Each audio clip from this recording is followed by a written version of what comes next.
ये हमारी ईद की शॉपिंग है, आज करके आए हैं। एक दिन अमेरिका। ये छोटे बेटे का, ये बड़े का, ये उससे बड़े का, और ये हमारी वाइफ का है, नहीं सॉरी मम्मा का है। और ये देखिए, ये स्पेशल सूट है, ये सबसे छोटे मुन्ने का है। मेरा सूट तो दिखाओ।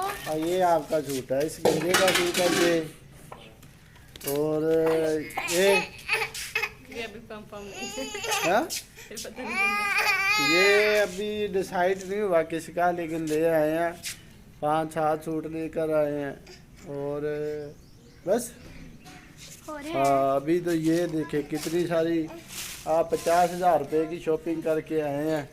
जो लोगों को देने थे वो बचे ही नहीं है तो आज सारे लगाए हैं इधर ही। ये देख रहे हैं आप, छोड़ दे। ये इसका जो स्पेशल सूट है वो इसका है। ये अभी भी खुश नहीं है, रो रहा है। ठीक है,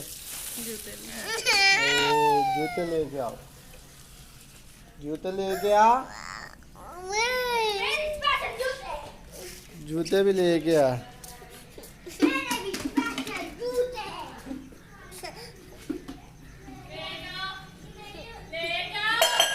ओके, नहीं नहीं नहीं नहीं नहीं, अभी आपका जूता लेके आ रहा है। ये देखे मेरा जूता, ये देखे ये मेरा जूता है, सील ये का मेरा जूता, जूता है, ये मेरा जूता है। ये नहीं, ये हफीज का जूता है। ये देखिए ये मेरे भाई का जूता है, इस भाई का। आपका दूसरे लेके आ, नहीं बस ये दिखा सही।